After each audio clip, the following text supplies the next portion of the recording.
Здравствуйте, это новости Татарстана. В студии Елена Зинатуллина. И вот о чем сегодня расскажем. Целая улица под водой. Каждый год одна и та же история. Около нашего дома. В этом году еще, ладно, еще сюда не зашла вода. Так доходит вода до самых ворот. Почему 5-я станционная улица в Дербышках под угрозой затопления? Что сделали городские службы, узнал Искандер Гималдинов. Награды высшей пробы. В этом зале столько уважаемых людей, знаешь, я к чему-то добился. Кто сегодня в Кремле удостоился государственных наград, расскажет Рамиль Галиуллин. Чтобы выздороветь 9-летнему Кириллу, нужно 17 миллионов рублей. Надеюсь, это последняя операция. О том, как можно помочь мальчику, расскажет Лиана Бахтиева. Начнем с Нижнекамска. Здесь на 2-летнего ребенка с крыши торгового центра «Манзара» упал снег. Малыш получил телесные повреждения. Его мама обратилась в прокуратуру. Как выяснило надзорное ведомство, ТЦ находится под управлением одноименной управляющей компании. Она вовремя не очистила кровлю. Прокуратура направила иск о взыскании компенсации морального вреда ребенку. При проверке сотрудники надзорного ведомства выяснили, что управляющая компания «Манзара» вовремя не очистила от снега крышу торгового центра. Таким образом, управляющая компания несет ответственность за вред, причиненный здоровью ребенка. В Нижнекамский городской суд направлен иск о взыскании компенсации морального вреда в связи с причинением вреда малышу. Заявление находится на стадии рассмотрения. 2 недели назад в Дрожжиновском районе под тяжестью снега на школьницу обрушилась металлическая конструкция в Нижнечекурской школе. Следователи республики возбудили уголовное дело. Директору школы предъявили обвинение в халатности. До этого были инциденты в Казани. За минувшие сутки в Казани выпал большой объем осадков, поэтому риск падения снега или наледи сохраняется. За 2 суток в Татарстане выпало более 100% месячной нормы осадков. И началось обильное таяние снега. Все это вкупе привело к подтоплению некоторых участков улиц, особенно в пригороде Казани. В большинстве поселков отсутствует ливневая канализация или она забита после зимы. Жители делятся такими видеороликами в соцсетях. По одному из сообщений мы отправились в поселок Дербышки. Схожая ситуация была в Салмычах и Куюках. Первый месяц весны практически закончился. Начались теплые и солнечные дни. Но для жителей улицы 5-й станционной в Дербышках это настоящая проблема. Здесь улица полностью находится под водой. Это огромная лужа. Есть парочка островков, где можно передохнуть. Но даже так, сугробы, по которым они передвигаются, достигают 50-60 сантиметров. Валентина Борискова живет в поселке больше 40 лет, но такую раннюю весну не ожидала. С первыми теплыми днями начались первые проблемы. Затопило их улицу. Нет люков, в которые стекает вода. Когда же пожарники приезжают, тут был раньше люк. Потом дорогу когда делали, видать, его завалили, что ли. Я не знаю, куда он девался, этот люк. И у нас и до этого, конечно, вода стояла, а теперь тем более. Как вынести мусор и сходить в магазин? Сейчас это главные вопросы для жителей домов по этой улице. Чтобы преодолеть громадные лужи, все запаслись резиновыми сапогами. В таких талых озерах опасность подстерегает и автомобилистов. Они не знают, что скрывает мутная вода. Тихонько, если дорогу знаешь, кто не знает, номера оставляют, там еще что-нибудь. Бампер можно оставить в луже. Она за ночь уходит, немножко впитывает, а потом с утра вроде мало. А вот к вечеру она прибывает. 10 лет назад здесь установили новую трансформаторную будку. Местные говорят, раньше под ней находилась труба, через которую весенние воды утекали в болото. Под ней ливневка, вора. Сучек мы, потому что затопило снегом. Засорилась она. Это хозяйство, короче, надо прочистить.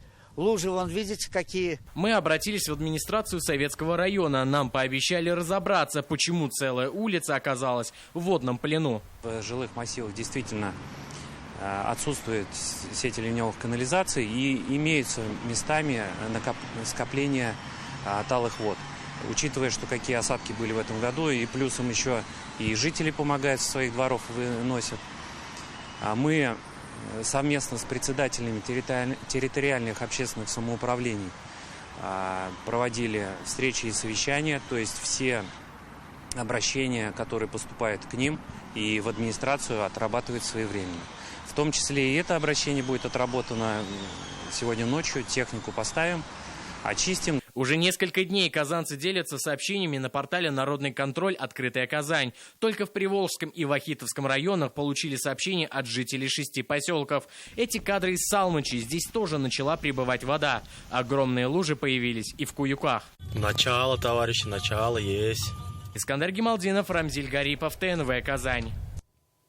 Снегопад, накрывший всю Поволжье, усложнил ситуацию на дорогах Татарстана. На одном из участков в аварию попали 2 фуры. Одна выкатилась с дороги, другая перегородила проезжую часть. Серьезный затор возник сегодня утром в казанском поселке Кадышево. Здесь большие грузы не смогли подняться в гору. Асфальт был покрыт ледяной коркой. На дороге из Новых Салмычей в Куюки, в Кювет скатились 2 машины. Вытолкать их помогли автоинспекторы. Днем на этой дороге лоб в лоб столкнулись 2 иномарки. Когда погода прояснилась, на скользкой трассе М7 в Кювет скатилась фура и легковушка. В отношении 42-летнего водителя автобуса, участника смертельной аварии в Казани, возбуждено уголовное дело по статье «Нарушение правил дорожного движения, повлекшее по неосторожности смерть человека». Все случилось на перекрестке проспекта Ибрагимова и Восстания. Автобус поворачивал налево с улицы Восстания. В этот момент на скорости в него врезалась Honda Civic. 32-летний водитель иномарки скончался на месте. Сразу после аварии водитель автобуса уверял, что заканчивал маневр. Не, вот светофор зеленый был. Потом я поворачиваю, уже моргаешь. Не получилось так. Я увидел, вообще далеко увидел. Вообще летит, даже не тормознул он. Хорошо, народ мало был. Камеры видеонаблюдения зафиксировали. На перекресток автобус выехал на запрещающий сигнал светофора. При этом объехал стоящий на левой полосе автомобиль. Позже на допросе мужчина признал свою вину. Сейчас он задержан. Завтра ему изберут меру пресечения. Меры безопасности после трагедии в Подмосковье начали усиливать в городах республики, в местах массового скопления людей. В здании мировых судей Альметьевска прошли учения по ликвидации пожара. Главное для пожарных – вовремя вывести людей, оперативно обнаружить пострадавших, а для коллектива – знать эвакуационные выходы и не паниковать. Справились ли с задачами и те, и другие, узнаем из следующего репортажа. Обнаружен очаг возгорания на 3-м этаже в районе архива. Это сообщение для дежурного КПП. Пожар в архивном отделе. Предварительно замыкание в электропроводке. Потушить пламя самостоятельно не удалось. В здании суда происходит возгорание на 3-м этаже в архивном помещении. Дальше информация передается пожарным. Они нам кратко доводят информацию, где произошло возгорание, какого оно плана. И возможно ли его потушить самостоятельно, или не представляется такая возможность, и возможно, есть ли пострадавший, или либо нет. Данная информация необходима для оперативной передачи пожарным, так как уже пожарные расчеты, ориентируясь на нашу информацию, принимают, сколько им и какие технику им нужно привлекать для локализации. Через 5 минут на место прибывают пожарные. Им известно, в здании находятся 2 пострадавших. Задача найти и вывести их. Остальные 34 сотрудника эвакуировались самостоятельно. Такие учения – это проверка готовности не только экстренных служб, но и коллектива. В первую очередь собираемся и выбегаем, чтобы остаться в живых. Самое главное – выбежать успеть. Инструктаж должен проводиться для того, чтобы не было таких нюансов, как с Крокус-Сити. Сегодня на ликвидацию пожара потребовалось полчаса, на эвакуацию чуть меньше 3 минут. Больше времени, скорее всего, занимает оповещение служб. Потому что я считаю, что если обнаружен очаг возгорания, нужно первым делом своими силами как-то попытаться. Потому что бывает такое, что пока оповещаешь, проходит очень много времени, то трубки не берут, то еще что-то. Сценарий учений максимально приближен к реальности. В условиях всего происходящего сегодня нужно более повышенную бдительность проявлять каждодневно.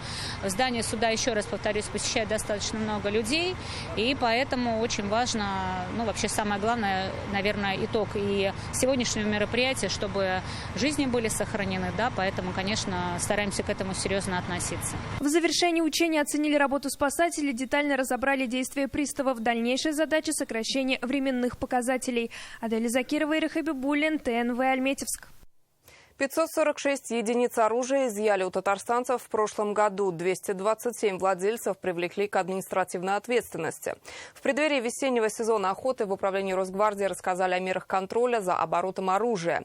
В республике 80% владельцев – охотники. На руках у них 65 тысяч стволов. В ходе профилактических рейдов проверяют не только по месту хранения, но и непосредственно на охоте. Прошлой весной оружия лишились 26 человек. В основном из-за неправильной транспортировки, несоблюдения правил охоты, нахождения в нетрезвом виде.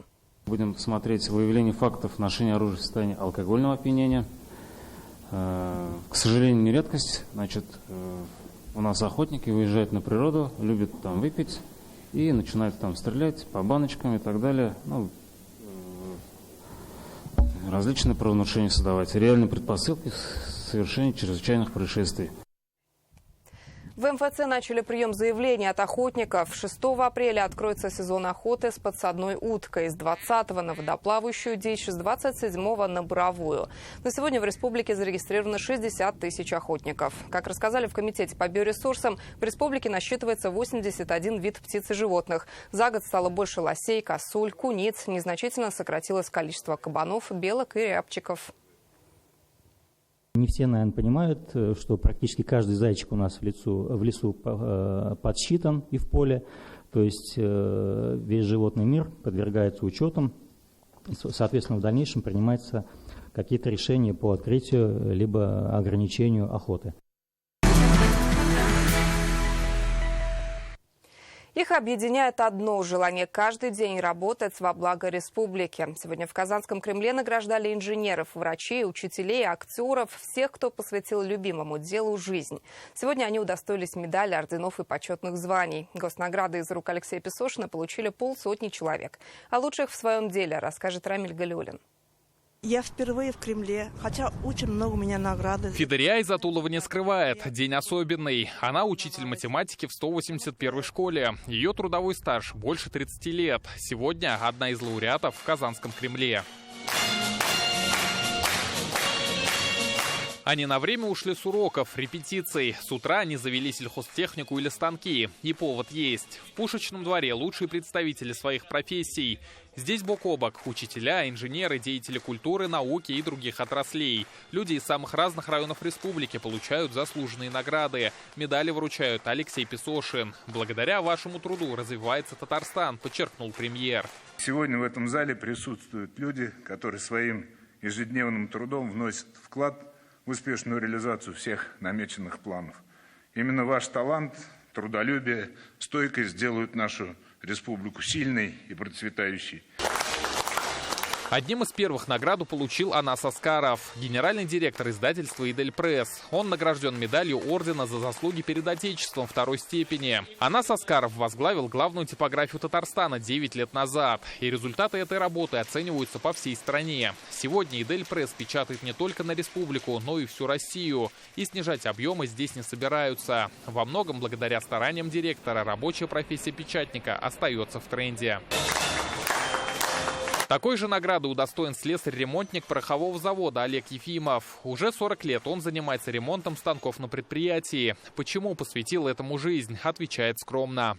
Долг перед Отечеством. Горшкова Татьяна Анатольевна.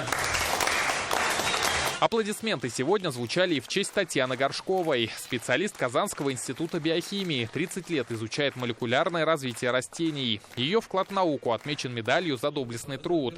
Говорит, за наградой кропотливая работа коллектива и поддержка руководства республики. При поддержке Раисы Республики мы проводили очень крупные конференции, скажем, «План Джин» в прошлом году, где собралось множество участников, и которые отмечали не только великолепие нашей красавицы Казани, но и особый уровень взаимоотношений между властью и наукой в республике, что мы, конечно, очень ценим. Мустафаеву Бахраму Талибоглы. Больше 40 лет Бахрам Мустафаев строит дороги и мосты в Татарстане и других регионах. Прошел путь от рабочего до генерального директора. Сегодня стал заслуженным строителем России. Если я здесь, в этом зале, столько уважаемых людей, знаешь, я к чему-то добился. А это нельзя было добиваться без любви к своему труду, без любви к своей профессии. Наверное, я нашел свою профессию, я нашел счастье в этом деле. Отметили сегодня и результат многолетнего творчества и таланта Алены Козловой. Актриса Качаловского стала заслуженным артистом Татарстана. С 2006 года я в профессии. Сказать, что я мечтала об этом, да. Мечтала, может быть, не так сразу, там, с каких-то ранних лет, но буквально с класса 10 я уже твердо знала, что я хочу быть артисткой, выходить на сцену. Аплодисменты, казалось, звучат не смолкая. Сегодня оценили труд каждого, кто ежедневно работает во благо республики. Именно так имена десятков людей сегодня вписали в историю Татарстана. Госнаграды страны и республики получили 50 человек. Рамиль Галиуллин, Рамзиль Гарипов, ТНВ, Казань. Сегодня 156 лет со дня рождения великого русского писателя, выдающегося мыслителя 20 века Максима Горького. Поклонники его творчества возложили цветы к бюсту на одноименной улице в центре Казани. Биография Горького тесно связана с нашей республикой. 16-летний Алексей Пешков приехал в Татарстан с мечтой об учебе в Императорском университете. Студентом он не стал, но прошел множество испытаний. Сегодня подготовлена специальная программа «С Горьким по жизни». Она о творческом пути классика. Также сотрудники музея Горького и Шаляпина организовали экскурсию по памятным местам. В 6-7 классе нам давали задание, мы летом все его произведения читали. Мы уже шли в сентябре в школу, мы уже полностью были ознакомлены. Могли и сочинения написать, какие он трудности испытал, как вот он очень тяжело в детстве, в молодости жил с дедушкой. Великим писателем, поэтом стал, пролетарским, поэма «Буревестник», очень даже патриотическая. Знойно, тихо, чудный вид. Там далеко море спит. С берегов же волны пали, тени тонких миндалей. И чинары в них купали зелень пышную ветвей. 84 года музей Горького и Шаляпина популяризирует творчество Алексея Максимовича Горького. 355 миллионов экземпляров книг вышли по всему миру на всех языках народов мира. Но он-то прославил наш город, Казань. В 60 произведениях Максима Горького мы встречаем казанские мотивы. И 26 книг, где нет ни одного вымышленного лица. В университете управления ТИСБ проходит международная научно-практическая конференция ЮНЕСКО. Более 350 участников из 28 регионов России и десятка зарубежных стран обсуждают образовательную экосистему. Какие вопросы подняли сегодня на пленарном заседании, расскажет Вероника Ганудинова. Переход от традиционной образовательной среды к образовательной экосистеме в интересах устойчивого развития. Это тема международной конференции. Она приурочена к 70-летию вхождения России в организацию ЮНЕСКО. 70-летняя история отношений России к ЮНЕСКО подтверждает эффективность и перспективность совместных усилий, налаживания конструктивного диалога между народами и странами, также и сохранение культурного разнообразия на планете. Цифровая трансформация образовательного процесса, применение искусственного интеллекта в образовательной экосистеме, гуманитарные ценности в воспитании. Об этом говорят участники. Главная цель этой встречи – объединение усилий в обеспечении качественного образования и подготовки специалистов в интересах устойчивого развития. Наша с вами задача – посмотреть на нашу работу с другой стороны. Найти не только иные подходы к подготовке профессионалов, но и найти другие методы и формы взаимодействия с нашими образовательными партнерами. Также пройдет заседание Координационного комитета кафедр ЮНЕСКО России и заседание Национального совета сети ассоциированных школ ЮНЕСКО. Сегодня вопросы межнационального и межконфессионального согласия – главный приоритет по всей России. Об этом сегодня говорили на заседании межведомственной рабочей группы по вопросам межнациональных и межрелигиозных отношений в республике. Вести системную работу с мигрантами, воспитательную с иностранными студентами. Сейчас в вузах республики обучается рекордное число иностранцев – почти 23 тысячи человек из 126 стран. Вице-премьер Василий Шахразиев подчеркнул, важно прививать любовь к России, нашим традициям и культуре. 175 народов живут в мире, в согласии, работают. Для всех открыты двери, у каждого есть своя возможность. И мы не делим здесь по национальному признаку. Экономика, да, мы прекрасно понимаем, и уровень заработной платы, и благосостояние людей, но если в доме нет дружбы, если в доме нет непонимания, то, конечно, все остальное становится вторичным. Татарстанские единороссы начали прием документов для участия в предварительном голосовании. Так называют праймерис. От англицизма партийцы решили отказаться еще несколько лет назад. Через предварительное голосование партия определит своих кандидатов для участия в сентябрьских выборах в Госсовет Республики. Первым документы представил генеральный директор ТНВ, председатель Союза журналистов Ильшат Аминов. В Госсовет он избирается с 2004 года и входит в комитет по образованию. Ну, вообще, я искренне считаю, что депутат Государственного совета Республики Татарстан – это особая миссия. Ну, во-первых, потому что мы один из самых динамично развивающихся регионов в нашей стране, во-первых. Во-вторых, я считаю, что Государственный совет Республики Татарстан является гарантом сохранения и развития федерализма в России, сохранения родных языков и культур разных народов, проживающих в России. В этом наша, может быть, самая великая миссия. И я готов, в принципе, эти ценности и в дальнейшем защищать. Сегодня документы также представила Динара Алтынова. Она сестра Героя России Дамира Исламова, является депутатом Шигалеевского сельского поселения Пестричинского района и учредителем благотворительного фонда имени брата. Ранее Динара Алтынова уже участвовала в предварительном голосовании, но на выборы в Госсовет идет впервые. Прием документов продлится до 25 апреля. Кандидатов определят путем рейтингового электронного голосования с 20 по 26 мая. Если я, в частности, сделаю хоть чуточку лучше, в любых сферах и направлениях, я буду счастлива. О кадровом дефиците в сфере образования говорили сегодня члены фракции КПРФ в Госсовете. По словам руководителя татарстанского отделения партии Хафиза Миргалимова, вопросы воспитания в современных условиях приобретают особое значение. Основными причинами кадровой проблемы в школах и садиках коммунисты назвали низкую зарплату, недостаточную социальную поддержку педагогов и престиж профессии. Что было плохого в пионерской организации, что было плохого в комсомольской организации, что было плохого в системе образования, Болонская система, иная система, которая привнесена из Запада, показали свою порочность. У нас было самое хорошее образование, система образования, благодаря которому мы поднялись в космос, благодаря которому мы построили столько заводов, городов, один только КАМАЗ, Челны, чего стоит Нижекамск, Татнефть и так далее. 9-летнему казанцу Кириллу Кудрявцеву нужна помощь. У мальчика врожденный порок сердца. Первую операцию он перенес еще в первую неделю жизни. С тех пор семья живет вопросами лечения и спасения ребенка. Они перенесли 6 серьезных операций. Сейчас ему необходим заключительный этап лечения. По словам родителей, за операцию готов взяться лишь один врач из бостонской клиники. Как мы можем помочь Кудрявцевым? Лиана Бахтеева. Я бы очень хотела бы научиться кататься на лыжах.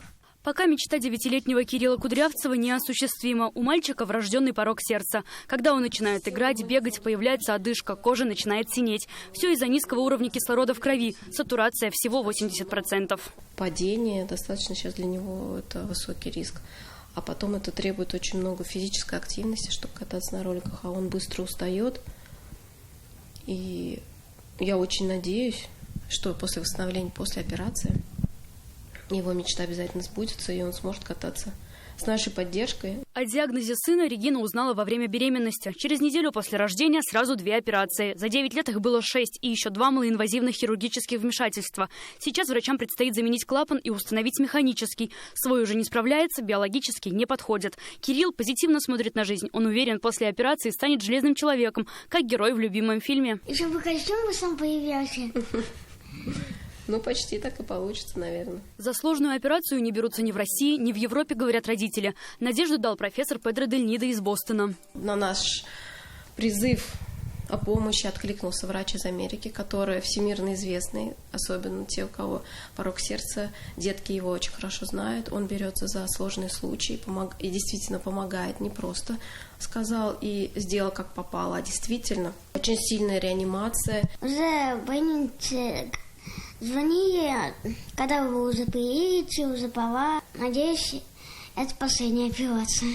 Операция назначена на 10 мая. Лечение стоит 27 миллионов рублей. Кудрявцевы совместно с благотворительными фондами уже собрали 10 миллионов. Нужны еще 17. Средства необходимо перевести на счет клиники до 2 апреля. Иначе они теряют место в очереди. Помочь юному Кириллу может каждый. Реквизиты для перевода указаны на экране. Здесь номер телефона, который привязан к банковской карте. Можно перечислить через ее номер или с помощью СМС-сообщения. Сбор идет через благотворительный фонд «Югра». Когда я вырасту, я думаю, буду хорошим программистом. Лиана Бахтиева, Наиль Абдуллин, ТНВ, Казань. Это были новости Татарстана. Еще больше информации в нашей группе ВКонтакте и Телеграм-канале. Сейчас прогноз погоды с Динаром Бодрудиновым. До встречи в 21:30.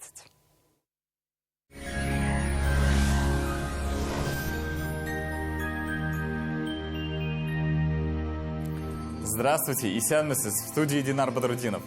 В предстоящие сутки в Татарстане снова будет светить солнце. Подробности после полезной информации. Скоро весна, а значит время обновления. Успейте заказать кухню и шкаф-купе по вашим размерам по сниженной цене от Данил Мастер. Только до конца марта скидка на корпусную мебель 20%. Все подробности по телефону в Казани 2-167-166. По данным сервиса Яндекс.Погода, в Варске, Кукмаре и Зеленодольске переменная облачность, осадков не ожидается. Температура днем от 3 до 5 градусов тепла, ночью от 3 градусов мороза до 1 градуса тепла. В Буинске, Дрожжаном, Тетюшах будет солнечно, без осадков. Температура днем 3-5 градусов тепла, ночью от 1 градуса мороза до 2 градусов тепла. В Мамадыше, Чистополе и Новошишминске будет переменная облачность, без осадков. Температура днем 3-5 тепла, ночью 2-5 мороза. В Нижнекамске, Сарманово и Агрите облачно, с прояснениями, местами ясно, осадков не прогнозируют. Днем плюс 2-4, ночью минус 3-5. В Бавлах, Азнакаево и Бугульме температура днем 2-4 градуса выше нуля, ночью 5-9 градусов ниже нуля. Здесь тоже ясно и без осадков.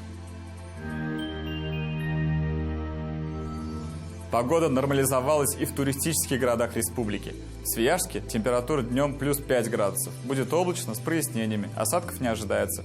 Ночью 1 градус тепла. В Болгаре днем плюс 4, ночью минус 1. Здесь будет переменная облачность без осадков. В Елабуге облачно, с прояснениями, без осадков. Температура 3 градуса тепла днем и 4 градуса мороза ночью. Солнце будет светить и в Казани. Будет переменная облачность. Осадков не обещают. Температура днем плюс 5, ночью плюс 1 градус. Атмосферное давление чуть выше нормы. 756 миллиметров ртутного столба. Ветер южный, около 3 метров в секунду. Влажность воздуха 56%. Магнитное поле Земли спокойное. Это все о погоде. Берегите себя. Всего доброго. Кеннерго Зумышло Болсон.